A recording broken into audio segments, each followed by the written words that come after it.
بسم اللہ الرحمن الرحیم۔ سورہ ہود کا رکوع نمبر 3 اور 12ویں پارے کا رکوع نمبر 3، اس کی میں ترجمہ کر چکا تھا مختصر گرامر کے ساتھ۔ انشاءاللہ اب اس کی ہم تفسیر شروع کرتے ہیں۔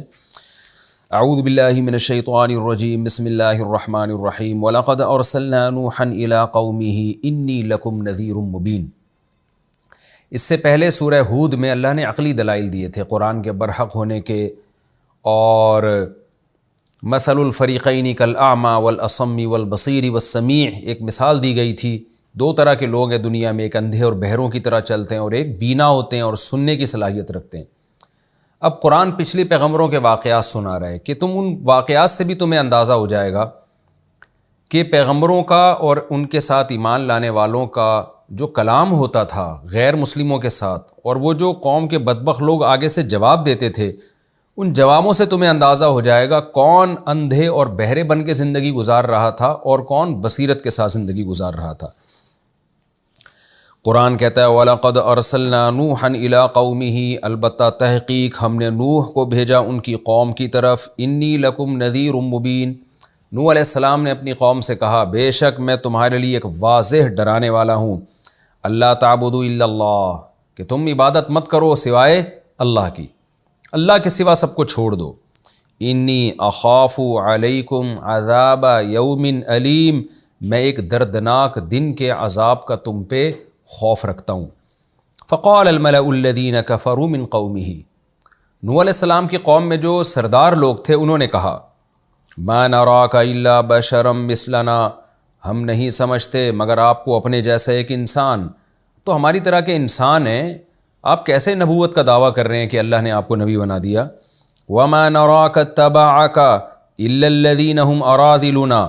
اور ہم یہ دیکھتے ہیں کہ آپ کی اتباع نہیں کر رہے مگر ہم میں سے قوم کے پست ترین لوگ، جو پیشے کے لحاظ سے بہت کم تر پیشے کے لوگ، کوئی بڑا تاجر، کوئی بڑا بزنس مین، کوئی بڑا قوم کا وڈیرا لیڈر آپ کو فالو نہیں کر رہا۔ قوم کے سارے غریب غربا آپ کے گرد اکٹھے ہو گئے ہیں، اور وہ بھی جو آپ کی اتباع کر رہے ہیں بادی الرأی، اوپر اوپر سے کر رہے ہیں، کیونکہ ان کے اندر یہ صلاحیت ہی نہیں ہے حق اور باطل کو سمجھنے کی۔ صلاحیت تو ہمارے اندر ہے، پڑھے لکھے تو ہم ہیں، ایجوکیٹڈ تو ہم ہیں، قوم کے سردار تو ہم ہیں، ان غریبوں کو کیا صحیح اور غلط کا پتہ چلے گا؟ تو یہ بھی اوپر اوپر سے آپ کو فالو کر رہے ہیں، یعنی ان میں بھی کوئی اخلاص نہیں ہے۔ دوسرے مقامات پر یہ آتا ہے نا کہ یہ غریب لوگ جو آپ کو فالو کر رہے ہیں، گویا وہ یہ کہنا چاہ رہے تھے کہ ان کو کہیں اور عزت نظر نہیں آ رہی، ویسے ہی قوم میں یہ ناکام ترین لوگ ہیں تو انہوں نے چلو ایک مذہب کا راستہ اختیار کر لیا، یہ آپ کی اتباع انہوں نے شروع کر دی ہے۔ تو گویا دو دلائل انہوں نے دیے نوح علیہ السلام کے معاذ اللہ باطل ہونے پر کہ آپ نبی نہیں ہیں۔ نمبر 1 ہماری طرح کے انسان ہیں آپ، نمبر 2 آپ کو فالو کرنے والے قوم کے پست ترین اور غریب ترین لوگ ہیں۔ وما نرى لكم علينا من فضل، لہذا ہم آپ میں ہم کوئی فضیلت نہیں دیکھتے اپنے اوپر، یعنی آپ کے اندر کوئی امتیازی چیز نہیں ہے جس کی وجہ سے ہم کہیں کہ آپ ہم سے افضل ہیں۔ تو جب آپ افضل نہیں ہیں، ہمارے جیسے ہیں، یعنی فالوورز کے اعتبار سے جو آپ کی اتباع کر رہے ہیں ان کے اعتبار سے، تو آپ معاذ اللہ ہم سے بھی پست ہیں۔ ہماری اتباع قوم کے بڑے لوگ کرتے ہیں اور آپ کی اتباع قوم کے چھوٹے لوگ کر رہے ہیں، اور ویسے بھی آپ ہماری طرح کے انسان ہیں، تو ہمیں کوئی آپ میں کوئی الگ سے کوئی چیز اضافی نظر نہیں آئی ہے۔ بل نظنکم کاذبین، بلکہ ہم آپ کو جھوٹا سمجھتے ہیں، یعنی مطلب یہ تو آپ تو اور کم تر ہیں، صرف اتنا نہیں ہے کہ آپ کو ہم پر فضیلت نہیں ہے، بلکہ آپ معاذ اللہ جھوٹے بھی ہیں۔ قال یا قوم نے جب یہ جواب دیا نا، تو نوح علیہ السلام کا آگے سے جواب کیا تھا، یا قومی، اے میری قوم، ارأیتم ان کنت علی بینۃ من ربی، بتاؤ تو صحیح اگر میں اپنے رب کی طرف سے واضح دلیل پر ہوں، یعنی میرے پاس جو دلیل ہے رب کی طرف سے ہے، تم اس دلیل کو دلیل نہیں مان رہے، وہ میرے معجزے ہیں، وہ میری دعوت ہے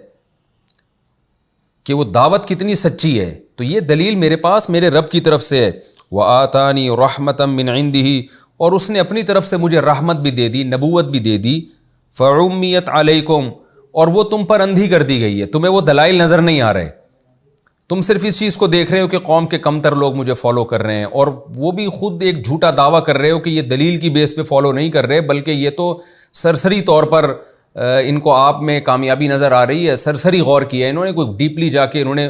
غور بھی نہیں کیا، کوئی بہت گہرائی میں، کوئی بہت ڈیپ میں نہیں گئے ہیں یہ لوگ، اوپر اوپر سے غور کر کے ایمان لے آئے ہیں۔ تو یہ دلائل دے کے تم میری نبوت کا انکار کر رہے ہو، جبکہ میرے پاس اپنے نبی ہونے کے رب کی طرف سے واضح دلائل ہیں اور اپنے دعوے کے سچے ہونے کے بہت سارے دلائل ہیں، اور وہ دلائل تمہاری سمجھ میں نہیں آ رہے ہیں تو انلزمکموہا، تو کیا وہ دلائل میں تمہارے سر پہ تھوپ دوں؟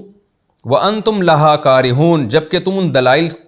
کو ناپسند کر رہے ہو اور میرے دعوے کو ناپسند کر رہے ہو۔ کیا مطلب کہ میرے دلائل تو بہت واضح ہیں، میری نبوت کے دلائل بھی، میرے برحق ہونے کے دلائل بھی، لیکن تمہاری سمجھ میں نہیں آ رہا تو میں زبردستی تو تمہارے سر پہ نہیں تھوپ سکتا ان دلائل کو۔ تمہارے انکار سے ایسا لگتا ہے کہ میں باطل ہوں، لیکن حقیقت یہ ہے کہ میں باطل نہیں ہوں، بلکہ اصل بات یہ ہے کہ میں زبردستی تمہیں مسلمان نہیں کر سکتا، میرے بس میں ہوتا تو میں کر دیتا تمہیں، چونکہ تم ہدایت چاہتے نہیں ہو۔ انتم لہا کارہون، تم حق کے راستے کو ناپسند کر رہے ہو، اس ناپسند کرنے کی وجہ سے تمہیں ہدایت نہیں مل رہی ہے، وہ دلائل تم سے اوجھل کر دیے گئے۔ تم حق کو پسند کرنا شروع کر دو تو تمہیں دلائل سمجھ میں آنا شروع ہو جائیں گے، لہذا میں تمہیں زبردستی مسلمان نہیں کر سکتا۔ وَيَا قَوْمِ لَا أَسْأَلُكُمْ عَلَيْهِ مَالًا، اور یہ دیکھو کہ میں تم سے کوئی مال کا مطالبہ نہیں کر رہا، میں اگر جھوٹا نبی ہوتا تو جھوٹے کے پیچھے کوئی مفاد تو ہوتا ہے نا، قوم کا لیڈر بننے کا شوق ہوتا ہے، پیسہ کمانے کا شوق ہوتا ہے، تو مجھے نہ لیڈر بننے کا شوق ہے۔ لیڈر تو زیادہ تر سب سے پہلے چاہتا ہے کہ قوم کے بڑوں کی نظر میں وہ بڑا بن جائے، تو مجھے تو سب غریب طبقہ فالو کر رہا ہے تمہارے ہی اعتراف کے مطابق۔ اور زیادہ تر جو لوگ لیڈر بننے کی کوشش کرتے ہیں، حب جاہ ہوتی ہے، بڑا بننے کی کوشش، اس سے بھی مقصد لوگوں کا اکثر مال ہوتا ہے۔ تو نہ میری چاہت جاہ ہے کہ میں کوئی مقام چاہتا ہوں تم میں، مقام چاہتا ہوتا تو کئی 100 سال ہو گئے نا، 950 سال تبلیغ کرتے کرتے مجھے نہ کوئی عہدہ ملا، نہ مجھے کوئی وزارت ملی۔ تو یہ چیز تو اتنی واضح ہے، بلکہ اور مخالفت ہو رہی ہے تمہاری طرف سے، تو نہ میرا جاہ کا کوئی لالچ ہے اور نہ میرے پیش نظر پیسہ ہے۔ دو ہی چیزیں ہوتی ہیں جس کی وجہ سے اہل باطل جھوٹی باتیں کرتے ہیں۔ تو اگر میں جھوٹا ہوتا تو کوئی پیچھے اس کا فائدہ ہوتا ہے نا، پیسہ یا عزت چاہ رہا ہوتا، عزت تو مل نہیں رہی، وہ تو تم اپنی آنکھوں سے دیکھ رہے ہو، چاروں طرف سے مجھے رسوا کیا جا رہا ہے۔ جیسے سورہ نوح میں آتا ہے نا کہ نوح علیہ السلام نے اللہ سے کیا شکایت کی کہ میں جہاں جس گلی سے گزرتا ہوں لوگ اپنے کانوں میں انگلیاں ٹھوس لیتے ہیں، اپنے سروں پہ چادریں ڈال دیتے ہیں، اور مال بھی تم سے نہیں مانگ رہا۔ تو یہ خود ایک اس بات کی علامت ہے کہ بھائی میرے بات کو سنو غور سے، میرا کوئی ذاتی مفاد نہیں ہے اس میں۔ وَيَا قَوْمِ لَا أَسْأَلُكُمْ عَلَيْهِ مَالًا، اے میری قوم میں اس دعوت پہ تم سے کوئی مال کا مطالبہ نہیں کرتا، میں جو کہتا ہوں ایک خدا پر ایمان لے آؤ تو اس سے مجھے کوئی پیسے تھوڑی ملیں گے۔ ان اجری الا علی اللہ، میرا اجر تو صرف اللہ کے ذمے، اللہ نے میرے ذمے کام لگایا، وہی اس کا بدلہ مجھے دے گا۔ وَمَا أَنَا بِطَارِدِ الَّذِينَ آمَنُوا، اور اگر تم یہ کہہ رہے ہو نا کہ یہ غریب اور پست ترین طبقہ میرے گرد اکٹھا ہو گیا ہے، تو یہ چیز بھی تمہارے لیے ایمان میں رکاوٹ بن رہی ہے، کیونکہ وہ یہ کہا کرتے تھے ہم بڑے بڑے قوم کے سردار لوگ ہیں، ہم اگر آپ پر ایمان لے آئیں گے تو ہم میں اور ان غریبوں میں فرق ختم ہو جائے گا، لہذا آپ ان کو اپنی مجلس سے بھگائیں، پھر ہم آپ کی محفل میں آ کے بات سنیں گے۔ تو اس پہ بھی حضرت نوح علیہ السلام نے فرمایا وَمَا أَنَا بِطَارِدِ الَّذِينَ آمَنُوا، جو لوگ ایمان لا چکے ہیں میں ان کو دھتکار نہیں سکتا، بھگا نہیں سکتا اپنی مجلس سے، میں ان کو نہیں ہٹا سکتا اپنی مجلس سے۔ کیوں؟ إِنَّهُمْ مُلَاقُو رَبِّهِمْ، انہوں نے بھی اپنے رب سے ملاقات کرنی ہے، جیسے تمہاری رب سے ملاقات ہوگی ان کی بھی ملاقات ہوگی، جیسے تم سے سوال ہوگا اعمال کے بارے میں ان سے بھی سوال ہوگا۔ کیا مطلب؟ ان سے اگر سوال اللہ نے آخرت میں کر لیا کہ تم ایمان کیوں نہیں لے کر آئے، نیک اعمال کو تم نے فالو کیوں نہیں کیا، نیک اعمال کے پیچھے کیوں نہیں چلے، تو یہ جواب دے دیں گے کہ اے اللہ تو نے جس پیغمبر کو بھیجا تھا وہ تو اپنی محفل میں ہی نہیں ہمیں بیٹھنے دیتا تھا، تو میرے پاس کیا جواب ہوگا اس بات کا؟ یعنی یہ بھی اپنے رب سے ملاقات کرنے والے ہیں، بھائی ان کے بھی اعمال کا حساب ہوگا، تمہارے بھی اعمال کا حساب ہوگا، میرے لیے تم دونوں برابر ہو، میں تو اللہ کا بھیجا ہوا پیغمبر ہوں، میں نے پیغام پہنچانا ہے، امیر اور غریب کا فرق کیے بغیر۔ من ینصرنی انہم ملاقو ربہم، انہوں نے اپنے رب سے ملاقات کرنی ہے۔ اور اس میں اس سوال کا بھی جواب ہو گیا نا کہ تم جو کہتے ہو یہ سرسری ایمان لے کر آئے ہیں، تو یہ بھی رب سے ملاقات کریں گے، رب پوچھ لے گا کہ دلائل کی بیس پہ لائے ہو یا اوپر سے لائے ہو، وہ ساری باتیں اللہ پوچھ لے گا۔ وَلَٰكِنِّي أَرَاكُمْ قَوْمًا تَجْهَلُونَ، لیکن اے میری قوم میں تمہیں دیکھ رہا ہوں کہ تم جہالت والے کام کر رہے ہو۔ یہ غریب لوگ جہالت والا کام نہیں کر رہے جو میری محفل میں آ کے بیٹھ رہے ہیں، تم جو ان پر اعتراضات کر رہے ہو نا کہ ان کو اپنی محفل سے بھگائیں، اور یہ کیسے لوگ ہیں جو آپ پر ایمان لے کر آئے ہیں، ہماری انسلٹ ہو رہی ہے ان کے ساتھ بیٹھنے میں، تو میں سمجھتا ہوں کہ تم جہالت والی باتیں کر رہے ہو، یہ جہالت والے کام نہیں کر رہے۔ وَيَا قَوْمِ مَن يَنصُرُونِي مِنَ اللَّهِ، اور اے میری قوم بتاؤ کون ہے جو مجھے اللہ کے عذاب سے بچا لے گا؟ ان طردتہم، ان کو اگر میں اپنی مجلس سے دھتکاروں گا۔ حضرت نوح علیہ السلام نے دھتکارنا نہیں تھا، آرام سے ہٹانا ہی تھا نا ان کو، لیکن ہٹانے کو بھی دھتکارنے سے تعبیر کیا جا رہا ہے، کیونکہ جب آپ کسی محفل سے کسی کو بے شک عزت کے ساتھ ہی ہٹا دیتے ہیں تو یہ جس کو اپنی محفل سے آپ نکالتے ہیں وہ اپنی بڑی بے عزتی سمجھتا ہے، وہ یہی سمجھتا ہے مجھے بھگا دیا ہے یہاں سے۔ لوگ کہہ رہے ہوتے ہیں نا کہ فلاں نے اپنی محفل سے مجھے بھگا دیا، حالانکہ اس نے بھگایا نہیں ہوتا، اس نے تو آرام سے ایکسکیوز کیا ہوتا ہے، لیکن اگلا اپنی بے عزتی محسوس کرتا ہے۔ تو نوح علیہ السلام کہہ رہے ہیں کہ بتاؤ مجھے اللہ کے عذاب سے کون بچائے گا؟ تم تو آج مشورے دے رہے ہو کہ ان کو ہٹا دو تو ہم آپ کی محفل میں آ کے بیٹھیں گے، آپ کی بات سنیں گے، لیکن بات یہ ہے کہ جب اللہ کا عذاب میرے اوپر آئے گا تو تم تھوڑی بچاؤ گے مجھے، تو میں تو اللہ کے حکم کا پابند ہوں، میں تمہارے مشوروں کا پابند تھوڑی ہوں۔ افلا تذکرون، تو تم نصیحت حاصل کیوں نہیں کرتے؟ ولا اقول لکم عندی خزائن اللہ، اور تم نے جو یہ بات کی، پہلا جو تمہارا اعتراض تھا کہ ما نراک الا بشرا مثلنا، کہ اے نوح ہم آپ کو اپنے جیسا انسان سمجھتے ہیں، تو جب آپ ہماری طرح کے انسان ہیں تو نبی کیسے ہو گئے آپ؟ تو اس کا نوح علیہ السلام جواب دے رہے ہیں کہ بھائی میں نے کبھی یہ دعویٰ کیا کہ میں تمہاری طرح کا انسان نہیں ہوں، میں نے تو نبی ہونے کا دعویٰ کیا، اور نبی انسان ہی ہوتے ہیں، نبی کوئی الگ سے مخلوق نہیں ہوتا، انسانوں میں اللہ انسانوں ہی کو نبی بنا کے بھیجتا ہے، تو انسان ہونے میں تمہارے جیسا ہی ہوگا، تو میں نے تو یہ دعویٰ سرے سے کیا ہی نہیں ہے کہ میں تمہاری طرح کا انسان نہیں ہوں۔ یہی وجہ ہے کہ میں کب کہتا ہوں لا اقول لکم عندی خزائن اللہ، میں تم سے نہیں کہتا کہ میرے پاس اللہ کے خزانے ہیں، میں کروڑ پتی ارب پتی ہوں کہ پہاڑوں کو سونا بنا دوں، میں نے یہ دعوے ہی نہیں کیے ہیں۔ ولا اعلم الغیب، اور نہ میں غیب کا علم جانتا ہوں، مجھے نہیں پتا کل کیا ہونے والا ہے۔ ولا اقول انی ملک، اور نہ میں یہ کہتا ہوں کہ میں فرشتہ ہوں۔ تو یہ سب باتیں تمہاری بنائی ہوئی باتیں، میں نے ایسے دعوے کیے ہی نہیں ہیں۔ میرا جو دعویٰ ہے وہ یہ ہے کہ میں اللہ کا پیغمبر ہوں، اور اس اللہ نے مجھے بھیجا ہے یہ بتانے کے لیے کہ تم توحید پر آ جاؤ، اگر تم توحید پر نہیں آتے تو اللہ تمہیں تباہ و برباد کر دے گا، یہ میرا دعویٰ ہے، اس کو غور سے سنو۔ ولا اقول للذین تزدری اعینکم، رہا مسئلہ ان غریبوں کا کہ غریبوں کو اپنی محفل سے نکال دوں، تو میں تمہیں پہلے کہہ چکا ہوں کہ اگر میں نے نکال دیا تو مجھے اللہ کے عذاب سے کوئی نہیں بچا سکتا۔ پہلی بات تو یہ، میں نکالوں گا نہیں۔ دوسری بات یہ کہ میں تمہارے دعوے کو بھی نہیں مانتا۔ تم جو دعویٰ کر رہے ہو نا کہ یہ غریب جو ایمان لے کر آئے ہیں یہ سرسری ایمان ہے، اور یہ اوپر کا ایمان ہے، کوئی تحقیق نہیں ہے ان لوگوں کی، بس قوم کے پس لوگ ہیں، دماغ ہے نہیں ان کے پاس۔ غریب آدمی جس کے پیچھے کوئی بھی چلا دے چل پڑتا ہے، تو یہ بھی آپ کے پیچھے چل لیے، تو میں تمہارے اس دعوے کو بھی نہیں مانتا، کیونکہ اس دعوے کا نتیجہ یہ ہے کہ گویا آخرت میں اللہ ان کو جنت نہیں دے گا، آخرت میں اللہ ان کو ان کے اعمال کا بدلہ نہیں دے گا، یہ نتیجہ نکل رہا ہے نا، ان کو اللہ خیر دے گا ہی نہیں، کیونکہ یہ ایمان لانے میں مخلص ہی نہیں ہے، یہ تمہارا دعویٰ ہے، تو میں اس دعوے کو بھی نہیں مانتا۔ بلکہ میں کیا کہتا ہوں، ولا اقول للذین تزدری اعینکم، میں کبھی ان لوگوں کے بارے میں یہ نہیں کہتا جن کو تمہاری آنکھیں ذلیل سمجھتی ہیں، رسوا سمجھتی ہیں، ان لوگوں کے بارے میں یہ نہیں کہتا لن یؤتیہم اللہ خیرا، کہ اللہ ہرگز ان کو خیر نہیں دے گا، یعنی یہ بے ایمان ہیں، یہ منافق ہیں، یہ اوپر سے ایمان لائے ہیں، ان کی کوئی تحقیق نہیں ہے، کوئی غور نہیں ہے، بس ویسے ہی میرے پیچھے لگ گئے ہیں، لہذا ان کا آخرت میں کوئی اجر ہی نہیں ملے گا، آخرت میں یہ اعلیٰ مقام پر نہیں جائیں گے۔ میں ہرگز یہ دعویٰ نہیں کر سکتا۔ کیوں؟ میں کیا دعویٰ کرتا ہوں؟ اللہ اعلم بما فی انفسہم، اللہ خوب جانتا ہے ان کے دلوں میں کیا ہے، میں ظاہر کا مکلف ہوں، ان کے دل میں ایمان ہے یا نہیں ہے یہ اللہ کا کام ہے، یہ میرا کام نہیں ہے۔ تمہارے کہنے سے میں ان کو منافق ماننا شروع کر دوں، یہ بھی نہیں ہے، اور میں یقینی بھی یہ دعویٰ نہیں کر رہا کہ یہ سارے جنت میں جائیں گے، یہ بھی دعویٰ نہیں کر رہا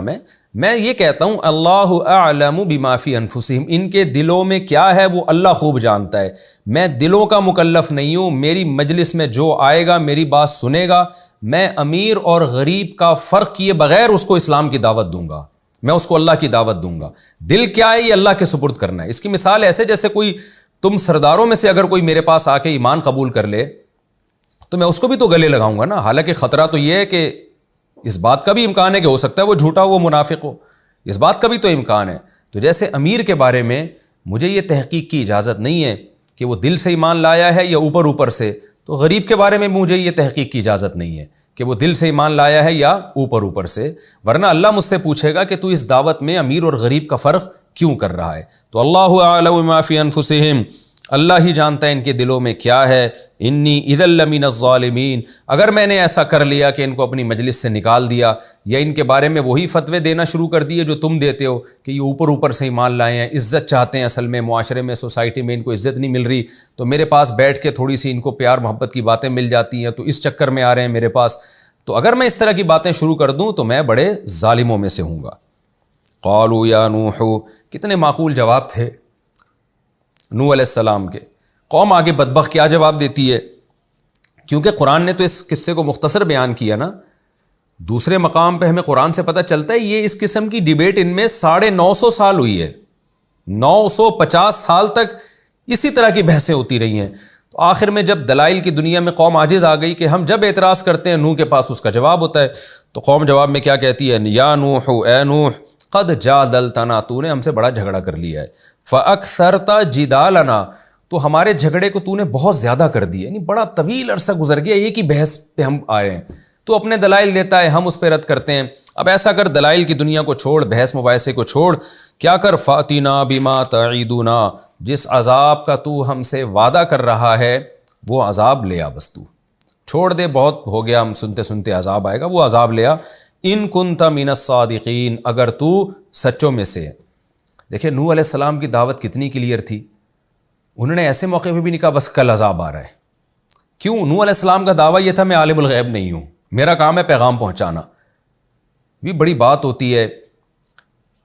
جو باطل لوگ ہوتے ہیں نا وہ سامنے والے کی سوالات، اوٹ پٹانگ سوالات کا سن کے نا اپنے دعووں کو چینج کرنا شروع کر دیتے ہیں، چیلنجز بدلنا شروع کر دیتے ہیں. لیکن نوح علیہ السلام نے وہی بات دہرا دی جو پہلے کہا کرتے تھے. قال انما یاتیکم بہ اللہ، بھائی وہ عذاب تو اللہ لے کر آئے گا، وہ میرے کنٹرول میں تھوڑی ہے. تم مجھے کہہ رہے ہو کہ لے آ وہ عذاب جس کا تو ہم سے وعدہ کر رہا ہے، میں کہاں لا سکتا ہوں اس عذاب کو؟ اللہ کہہ رہے کہ وہ عذاب لے کر آئے گا، تو یہ اللہ کا کام ہے، جب وہ مرضی ہوگی لے آئے گا. تم اگر توبہ کرو گے تو اس عذاب کو مؤخر کر دے گا تم سے،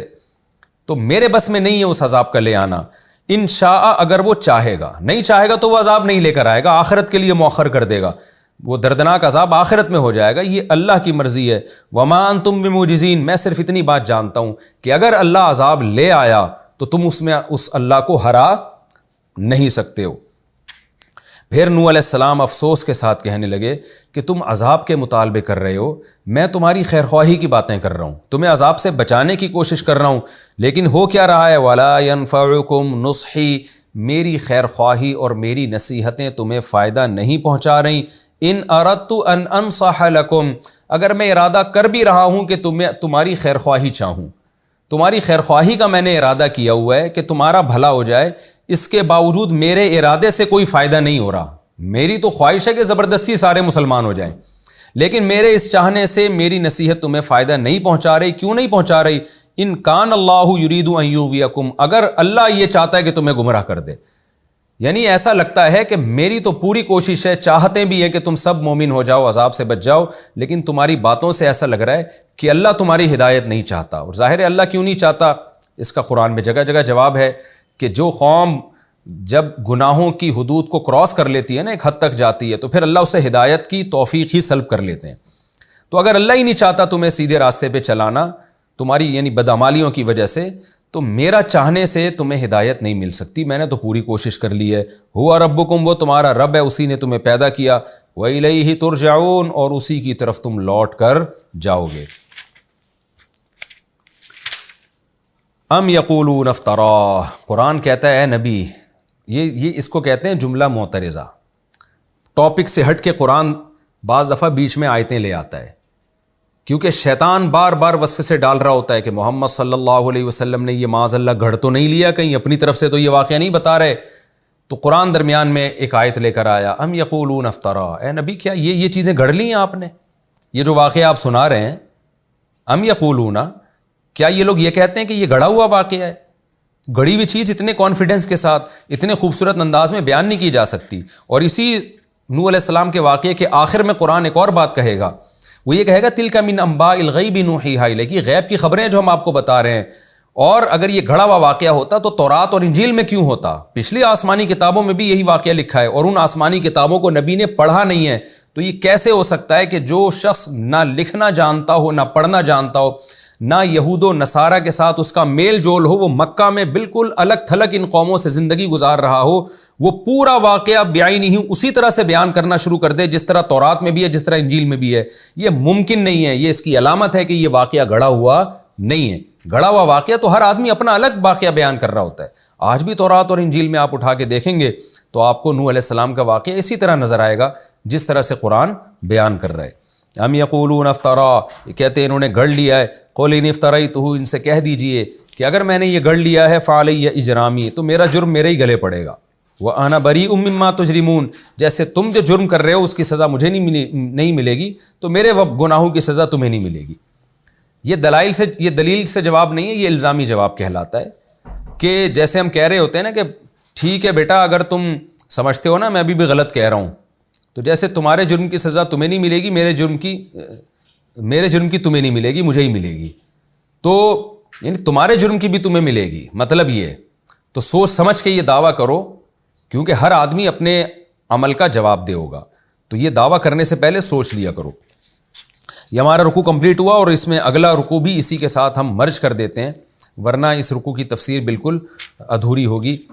اس رکوع میں نوح علیہ السلام کا مختصر واقعہ بیان ہوا ہے، چونکہ اگلے رکوع میں یہ واقعہ کمپلیٹ ہو رہا ہے تو میں فوراً ہی اگلا رکوع بھی شروع کر دیتا ہوں تاکہ ہمارا ربط یہ قائم رہے۔ یہ جو رکوع کی تقسیم ہے نا، یہ تو نبی صلی اللہ علیہ وسلم کی بنائی ہوئی تقسیم نہیں ہے، تو بعد میں کسی قاری نے رکوع میں قرآن کو ڈیوائڈ کیا ہے۔ تو قرآن میں تو ایک واقعہ بعض دفعہ کنٹینیو چل رہا ہوتا ہے لیکن رکوع پہلے ختم ہو جاتا ہے۔ آگے قرآن کہتا ہے، میں لفظی ترجمہ کر دیتا ہوں جلدی سے، سورہ ہود کا رکوع نمبر 4 اور 12ویں پارے کا بھی رکوع نمبر 4، اس کا میں ترجمہ کر دیتا ہوں۔ وَأُوحِيَ إِلَىٰ نُوحٍ، آسان ترجمہ ہے، جلدی سے چلا دیتا ہوں۔ وَأُوحِيَ إِلَىٰ نُوحٍ، پھر نوح کی طرف وحی کی گئی، أَنَّهُ لَن يُؤْمِنَ، کہ بے شک بات یہ ہے، لَن يُؤْمِنَ مِن قَوْمِكَ، کہ ہرگز ایمان نہیں لائے گا آپ کی قوم میں سے، الا مگر وہ شخص قد آمن، جو ایمان لا چکا ہے۔ فَلَا تَبْتَئِسْ، بئسا کا لفظ برائی کے معنی میں، پریشانی کے معنی میں بھی استعمال ہوتا ہے۔ ابتئس یبتئس باب افتعال میں جاتا ہے تو پریشان ہونا، ٹینشن لینا۔ فلا تبتئس، پس آپ پریشان نہ ہوں، بما کانوا یفعلون، ان اعمال سے جو یہ لوگ کر رہے ہیں۔ واصنع الفلک، اور ایک کشتی تیار کیجئے، باعیننا، ہماری نگاہوں کے سامنے۔ عین آنکھ کو کہتے ہیں، اعین اس کی جمع، ہماری آنکھوں کے سامنے کشتی تیار کریں۔ ووحینا، اور ہماری وحی کے سامنے، یعنی ہماری وحی کی روشنی میں کشتی تیار کریں۔ ولا تخاطبنی، اور خطاب نہ کریں ہم سے، بات نہ کریں ہم سے، فی الذین ظلموا، ان ظالموں کے بارے میں، انہم، بے شک یہ ظالم، مغرقون، غرق کر دیے جائیں گے۔ وَيَصْنَعُ الْفُلْكَ، اور وہ کشتی تیار کر رہے تھے۔ وَكُلَّمَا، اور جب بھی، مَرَّ عَلَيْهِ، مرہ یمر مروراً گزرنا، گزرتا جب بھی، علیہ اس کشتی پر سے، ملأ من قومہ، قوم کے بڑے لوگ، ملا ہمیشہ بڑے لوگوں کو کہا جاتا ہے، قوم کے سردار اور وڈیرے لوگ گزرتے، سخروا منہ، تو نوح علیہ السلام کا مذاق اڑاتے۔ قال، نوح علیہ السلام نے کہا، ان تسخروا منا، اگر تم ہمارا مذاق اڑا رہے ہو، فإنا نسخر منکم، تو ان قریب ہم تمہارا مذاق اڑائیں گے، کما تسخرون، جیسے کہ تم ہمارا مذاق اڑا رہے ہو۔ فسوف تعلمون، عن قریب تم جان لوگے، من یاتیہ عذاب، کون ہے جس کے پاس عذاب آئے گا، یخزیہ، اخزا یخزی، ذلیل کرنا۔ اللہم انی اعوذ بک من خزی الدنیا والآخرہ، دعا آتی ہے نا، دنیا اور آخرت کی ذلت سے اللہ پناہ مانگتا ہوں۔ تو عذاب یخزیہ، کون ہے جس پر ایسا عذاب آئے گا جو اس کو ذلیل کر دے گا۔ ویحل علیہ، حل یحل حلولاً کا معنی نازل کرنا، حل یحل حلالاً کا معنی حلال ہونا، تو یہ حلول سے ہے۔ وَيَحِلُّ عَلَيْهِ عَذَابٌ مُقِيمٌ، اور کون ہے جس پر اترے گا عذاب مقیم، ہمیشہ رہنے والا عذاب۔ حَتَّى إِذَا جَاءَ أَمْرُنَا، یہاں تک کہ جب ہمارا حکم آ گیا، وَفَارَتْ تنور، تنور زمین کے اوپر کے حصے کو کہتے ہیں، اور فارا کا معنی، فارا یفور فورانن کا معنی ابلنا، اور زمین کے اوپر کے حصے نے ابلنا شروع کیا، یعنی اس سے پانی نکلنا شروع ہوا۔ قلنا، تو ہم نے کہا، احمل فیہا، اے نوح سوار کر لے، حمل یحمل حملن کا معنی بوجھ اٹھانا، بوجھ اٹھا لے، یعنی سوار کر لے، فیہا اس کشتی میں، من کلن، ہر قسم کی مخلوق میں سے، زوجینی، دو جوڑے، اسنینی، دو،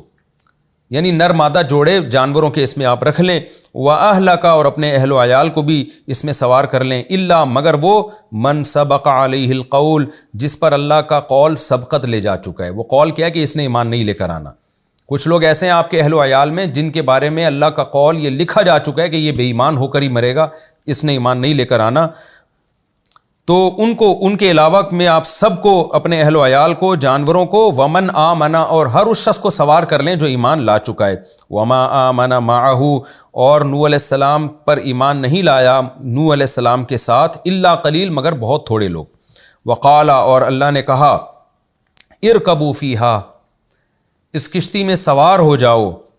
بسم اللہ، اور اللہ کے نام سے ہی، یعنی یہ زبان سے یہ کہو کہ اللہ کے نام سے ہی، مجریہا، جرا یجری، جریانن کا معنی چلنا، یہ مجرے قاری ہے جو عربی میں جو ہے نا امالہ کے ساتھ بھی بعض الفاظ پڑھے جاتے تھے، ایک لغت تھی، تو اس لفظ کو امالہ کے ساتھ پڑھا گیا، امالہ قاری لوگ جانتے ہیں کیا ہوتا ہے، بسم اللہ مجریہا، ویسے تو لفظ مجری پڑھا جاتا ہے نا، لیکن یہاں نبی صلی اللہ علیہ وسلم نے اس کو مجرے پڑھا ہے تو اس لیے مجرے پڑھا جاتا ہے، بسم اللہ مجریہا، اس کشتی کا چلنا یہ بھی اللہ کے نام سے، ومرساہا، اور اس کا رکنا بھی اللہ کے نام سے، تو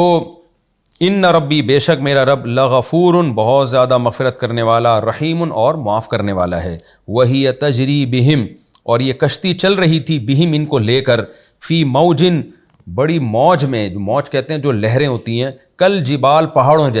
جیسی موجوں میں کشتی ان لوگوں کو، ایمان والوں کو لے کے چل رہی تھی، ونادا نوح، اور اس دوران نوح نے پکارا ابنہ، اپنے بیٹے کو، وکان فی معزل، معزل کہتے ہیں کنارے کو، عزل کیا کہتے ہیں، کنارہ کشی اختیار کرنا، اجتناب کرنا، تو معزل وہ جگہ جہاں کنارہ کشی اختیار کی جائے، یعنی کنارہ، تو وکان فی معزل، وہ کسی کنارے پر تھا، تو نوح علیہ السلام نے کہا، یا بنیا، اے میرے پیارے بیٹے، بنیا یہ تصغیر ہے، یہ پیارے کے معنی میں یہ لفظ استعمال ہوتا ہے، یا بنیا، اے میرے پیارے بیٹے، ارکب معنا، ملا کے پڑھا جاتا ہے ارکم معنا، سوار ہو جا تو ہمارے ساتھ، ولا تکم مع الکافرین، اور کافروں میں سے مت ہو، قال، بیٹے نے کہا، سآوی الی جبل، آوا یأوی کا معنی ہوتا ہے ٹھکانہ پکڑنا، مأوا ٹھکانے کو کہتے ہیں، سین کے مطلب عن قریب، آوی الی جبل، میں پہاڑ کی طرف عن قریب چلا جاؤں گا، یعصمنی، جو مجھے بچا لے گا، من الماء، پانی سے، قال، نوح علیہ السلام نے کہا، لا عاصم اليوم، اليوم کا معنی آج کا دن، لا عاصم، کوئی بچانے والا نہیں ہے، دیکھیں معصوم کہتے ہیں نا بچوں کو جن کو گناہوں سے بچایا گیا ہوا ہوتا ہے، تو ہر وہ جس کو جو گناہ سے بچا ہوا اس کو معصوم کہا جاتا ہے، تو عاصم بچانے والا، معصوم جو بچا ہوا ہو، لا عاصم اليوم، کوئی بچانے والا نہیں ہے آج کے دن، من امر اللہ، اللہ کے حکم سے، یعنی اللہ کا جو عذاب کا حکم آیا ہوا ہے اس سے کوئی بھی نہیں بچا سکتا، الا، مگر وہی بچے گا، مر رحم، جس پر اللہ رحم کرے گا، وحال بینہم الموج، اسی دوران کیا ہوا ہے کہ ایک حائل ہو گئی نوح اور ان کے بیٹے کے درمیان ایک بڑی لہر، فکان من المغرقین، اور ہو گیا وہ بیٹا غرق ہونے والوں میں، وقیلا، اور کہا گیا، یا ارضو، اے زمین، ابلعی ماءکی،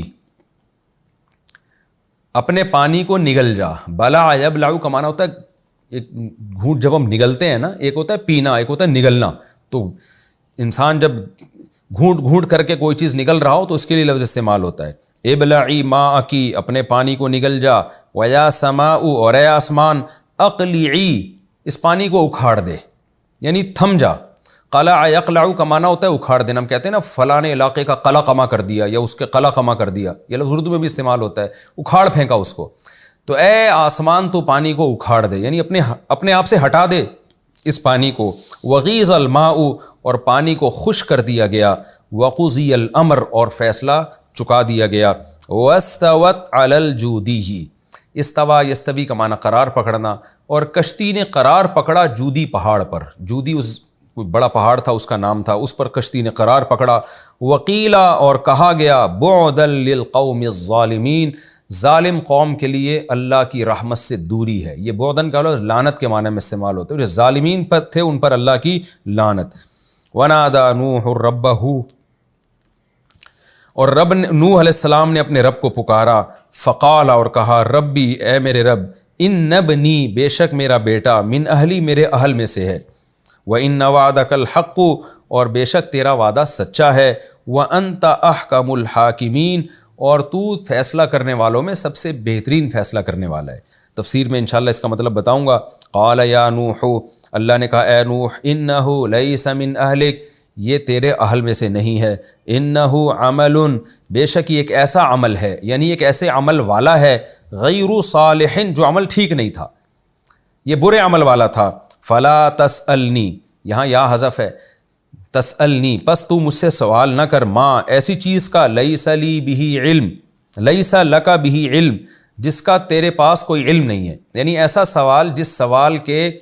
برحق ہونے کی، مناسب ہونے کی تیرے پاس کوئی دلیل نہیں ہے، تو تیرے پاس اس سوال کے صحیح ہونے کی کوئی دلیل نہیں ہے، تو مجھ سے ایسا سوال نہ کر،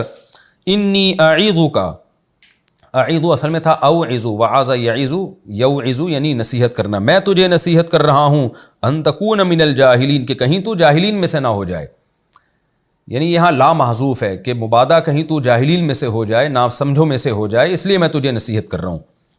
قال ربی، اے میرے رب، نوح علیہ السلام نے کہا اے میرے رب، یہاں بھی یا محذوف ہے نا، ربی تھا اصل میں، انی اعوذ بک، بے شک میں تیری پناہ میں آتا ہوں اس بات سے، ان اسألک، کہ میں تجھ سے ایسی بات پوچھوں، ایسا سوال کروں، ایسا مطالبہ کروں، ما لیس لی بہ علم، کہ جس کا میرے پاس علم نہ ہو، یعنی جس سوال کے صحیح ہونے کی میرے پاس کوئی دلیل نہ ہو، میں آئندہ کے لیے تیری پناہ مانگتا ہوں۔ وَإِلَّا تَغْفِرْ لِي، اللہ اصل میں تھا ان لا، اور اگر تو میری مغفرت نہیں کرے گا، وَتَرْحَمْنِي، اور مجھ پہ رحم نہیں کرے گا، اکم من الخاسرین، میں خسارے والوں میں سے ہو جاؤں گا۔ قیل یا نوح، کہا گیا کہ اے نوح، اہبط، اتر جا، ہبط یہبط حبوطاً کا معنی ہوتا ہے بلندی سے پستی کی طرف آنا، کیونکہ کشتی پہاڑ پر تھی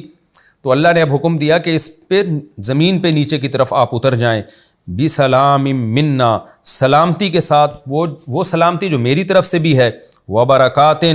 اور برکتوں کے ساتھ بھی، یعنی میری طرف سے آپ پہ سلامتی بھی اور برکتیں بھی، علیکا، آپ پر بھی، وعلی امم، اور ان قوموں پر بھی، امت کی جمع، امت قوم کو کہتے ہیں، امم اس کی جمع، بہت سارے جو بھی آپ کے ساتھ قبیلے ہیں، وہ بہت تعداد میں تھوڑے لوگ تھے، زیادہ سے زیادہ جو روایت ملتی ہے 80 کی روایت ملتی ہے، لیکن مختلف قبائل کے تھے وہ، وعلی امم ممن معک، اور ان امتوں پر بھی جو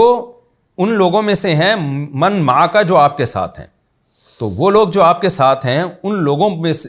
ان پر بھی اللہ کی طرف سے سلامتی اور برکات، ان برکتوں اور سلامتیوں کے ساتھ آپ نیچے اتر جائیں، وَأُمَمٌ، اور بہت سی امتیں، قومیں ایسی ہوں گی اسی میں سے جو آپ کے ساتھ ہیں، سَنُمَتِّعُهُمْ، ان قریب ہم ان کو دنیا میں فائدہ پہنچائیں گے، ثم، پھر اس کے بعد، يَمَسُّهُمْ مِنَّا،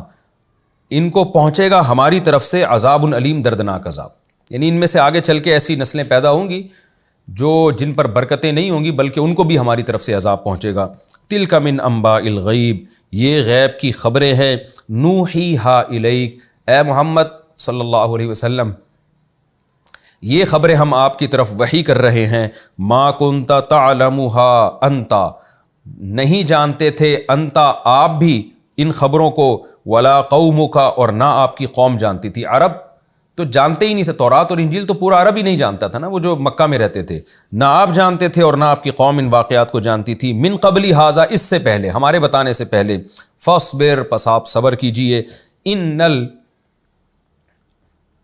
العاقبۃ، بے شک جو انجام ہے، للمتقین، وہ پرہیزگاروں کا ہی ہے، انجام کے اعتبار سے پرہیزگار لوگ ہی،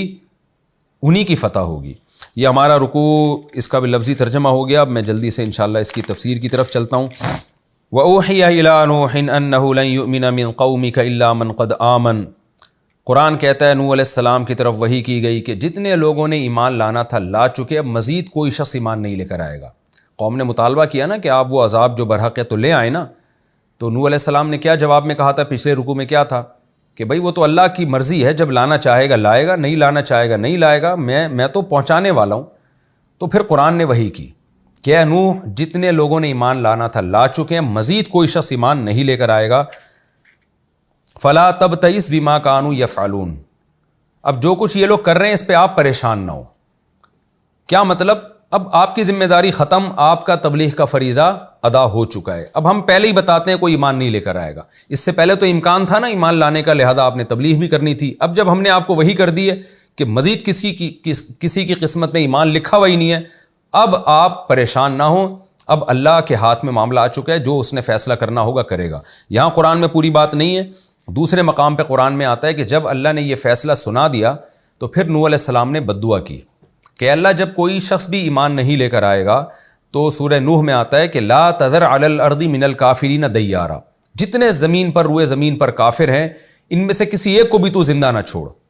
کیونکہ اب یہ تو ایمان نہیں لے کر آئیں گے تو نتیجہ نکلے گا کہ ان کی اولادیں بھی باپ دادا کو فالو کریں گی، جیسے کہ عام طور پر ہوتا ہے۔ تو سوائے ایسی انسانیت کے جو جہنم کی آگ کو بھرے جا کے، ایسے لوگوں کے سوا کوئی بھی پیدا نہیں ہوگا، تو ان کی نسلوں پر بھی رحم کا تقاضا یہ ہے کہ تو انہی کو ختم کر دے تاکہ یہ مزید نسلیں ایسی پیدا نہ ہوں جو جہنم کا ایندھن بنے۔ تو نوح علیہ السلام نے جب بد دعا کی ہے تو پھر قرآن نے نوح علیہ السلام کو یہ کہا کہ اب یہ عذاب میں آئیں گے اور اب آپ نے ان کی ہدایت کی دعا مجھ سے نہیں کرنی ہے اور ان پہ ترس نہیں کھانا آپ نے۔ اب کیا کرنا ہے آپ نے؟ اب یہاں سے شروع ہو رہا ہے، کیونکہ قرآن میں واقعات مختلف جگہوں پہ بکھرے ہوئے ہیں نا، ایک ہی جگہ پورا واقعہ بسا اوقات نہیں ہوتا۔ وَيَصْنَعُ الْفُلْكَ وَاصْنَعِ الْفُلْكَ بِأَعْيُنِنَا، اب آپ نے کیا کرنا ہے؟ ہماری آنکھوں کے سامنے کشتی تیار کرنی ہے۔ یہ متشابہات میں سے ہماری آنکھوں کے سامنے، ظاہر ہے یہ محاورہ بھی استعمال ہوتا ہے نا کہ اب ہماری نگرانی میں، وَوَحْيِنَا، اور ہماری وحی کے سامنے آپ نے، وحی کی روشنی میں آپ نے کشتی تیار کرنی ہے۔ ولا تو یہ کشتی نوح علیہ السلام نے ہو سکتا ہے خود تیار کی، ہو سکتا ہے اس زمانے کے بڑے ہی لوگوں سے جو کارپینٹر تھے ان سے بنوائی ہو، دونوں چیزیں اس میں ہو سکتی ہیں۔ ولا تخاطبنی فی الذین ظلموا، اور اب ان ظالموں کے بارے میں آپ نے مجھ سے بات نہیں کرنی، کیونکہ انسان ہے نا وہ اس کے دل میں نرمی آتی ہے، تو پیغمبروں کے دل میں بھی جب عذاب کی آنے والا ہوتا ہے تو قوم سے نرمی پیدا ہو جاتی ہے، لیکن اب آپ کے دل میں نرمی نہیں آنی چاہیے اور آپ نے اب ان کے بارے میں مجھ سے سفارش نہیں کرنی ہے۔ انہم مغرقون، کیوں؟ میرا فیصلہ ہے کہ ان سب نے غرق ہو جانا ہے۔ وَيَصْنَعُ الْفُلْكَ، قرآن کہتا ہے کہ نوح علیہ السلام کشتی تیار کرنے لگ گئے۔ ہونا یہ چاہیے تھا قوم ڈر جاتی کہ واقعی بھائی عذاب آنے والا ہے۔ یہ تو اتنے کانفیڈنٹ ہیں کہ 950 سال ہو گئے بحث کرتے ہوئے، یہ اپنی دعوت سے پیچھے نہیں ہٹے، ان کو اس پہ نہ پیسے مل رہے ہیں نہ عزت مل رہی ہے، اس کے باوجود اسی دعوت پہ قائم ہیں، اور اب انہوں نے یہ بھی بتا دیا کہ عذاب آنے والا ہے، بارش کی شکل میں آئے گا، طوفان آئے گا، اور اس کے لیے اسباب اختیار کرنے، کشتی بھی تیار کرنا شروع کر دی ہے۔ تھوڑا سا تو خوف آنا چاہیے تھا۔ ایسے دل سیاہ ہو گئے تھے کہ اتنا سبھی خوف پیدا نہیں ہوا، الٹا مذاق اڑانے لگے نوح علیہ السلام کا۔ قرآن کہتا ہے وَيَصْنَعُ الْفُلْكَ، نوح علیہ السلام کشتی تیار کر رہے تھے۔ وَكُلَّمَا مَرَّ عَلَيْهِ مَلَأٌ مِّن قَوْمِهِ، قوم کے جب بھی بڑے لوگوں میں سے کوئی گزرتا، دیکھیں قرآن جگہ جگہ ملا کا تذکرہ کرتا ہے کہ بڑے لوگوں نے مذاق اڑایا، بڑے لوگوں نے مطالبہ کیا۔ اس سے پتہ چلتا ہے کہ کافروں میں بھی جو زیادہ بدماش ہوتے ہیں نا وہ بڑے لوگ ہی ہوتے ہیں۔ یہاں بھی قرآن کیا کہہ رہے ہیں؟ کشتی کا مذاق قوم کے سرداروں نے اڑایا۔ اس کا مطلب ان میں بھی جو کافر سردار نہیں تھے، ٹھیک ہے وہ کافر تھے لیکن مذاق اڑانے میں وہ شریک نہیں تھے، تو قوم کے بڑے لوگوں نے مذاق، کیونکہ بڑوں میں تکبر زیادہ ہوتا ہے، وہ اپنے آپ کو زیادہ بڑا سمجھتے ہیں۔ ملأ من قومه سخروا منه، تو مذاق اڑانے لگے۔ قال ان تسخروا منا فإنا نسخر منكم كما تسخرون، نوح علیہ السلام نے کہا اگر تم ہمارا مذاق اڑا رہے ہو ان قریب ہم تمہارا مذاق اڑائیں گے، کہ تمہیں 950 سال سمجھایا گیا، تمہاری سمجھ میں نہیں آیا۔ حتی اذا جاء امرنا فسوف تعلمون من یأتیہ عذاب یخزی، ان قریب پتہ چل جائے گا کون ہے جس کو ایسا عذاب آئے گا جو اس کو رسوا کر دے گا۔ آج تم ہمیں رسوا کر رہے ہو نا مذاق اڑا کے، اور بھپتیاں کس رہے ہو، کہہ کے لگا رہے ہو، تو ذلیل کرنے والا عذاب تمہارے اوپر آنے والا ہے، ہم رسوا نہیں ہوں گے، تم رسوا ہو جاؤ گے۔ وَيَحِلُّ عَلَيْهِ عَذَابٌ مُقِيمٌ، اور پتہ چل جائے گا کون ایسا ہے جس پر دائمی عذاب آ رہا ہے۔ ہمارے اوپر جو آزمائش ہے یہ وقتی ہے، تمہارے اوپر جو عذاب آنے والا ہے وہ کبھی بھی ختم نہیں ہوگا۔ حتیٰ اذا جاء امرنا، قرآن کہتا ہے یہاں تک کہ جب ہمارا حکم آ پہنچا، وفارت التنور، اور زمین ابلنا شروع ہو گئی۔ یہ بھی بلاغت ہے قرآن کی، یعنی ایسا پانی نکلا، جیسے پانی جب بوائل ہوتا ہے نا تو کیسے اوپر کی طرف آ رہا ہوتا ہے، تو ایسے لگ رہا تھا جیسے زمین کے جتنے سوتے ہیں، جتنی دراڑیں ہیں، ان سے پانی ابلنا شروع ہو گیا فواروں کی شکل میں،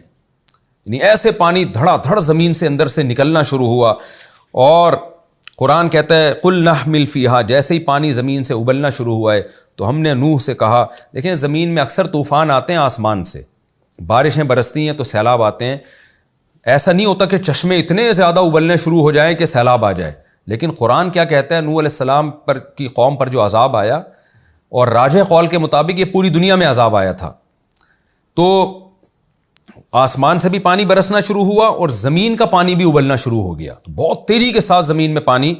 پھیلنا شروع ہوا ہے۔ تو ہم نے نوح علیہ السلام سے کہا قلنا احمل فیہا، اے نوح اس میں سوار کر لے، من کل زوجین اثنین، ہر جانور کے دو دو جوڑے یعنی نر اور مادہ،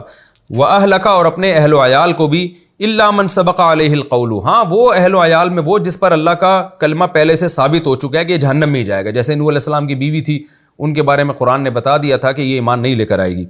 ومن آمن، اور ہر اس شخص کو بھی سوار کر لیں جو آپ کے ساتھ ایمان لے کر آئے، ان کو کشتی میں سوار کر لیں۔ وما آمن معہ الا قلیل، قرآن کہتے ہیں لیکن نوح کے ساتھ ایمان نہیں لے کر آئے مگر بہت تھوڑے لوگ۔ ہمارا وقت کمپلیٹ ہو چکا ہے، تو انشاءاللہ ہم اگلے ایپیسوڈ میں سورہ ہود کا رکوع نمبر 4 اور 12ویں پارے کا بھی رکوع نمبر 4، ہم یہاں سے اس کی تفسیر شروع کریں گے۔ وقال ارکبوا فیہا بسم اللہ مجریہا ومرساہا، اس آیت سے انشاءاللہ ہم اس کی تفسیر اگلے ایپیسوڈ میں شروع کریں گے۔ اللہ تعالی ہمیں سمجھنے کی اور عمل کی توفیق عطا فرمائے۔ وما علینا الا البلاغ۔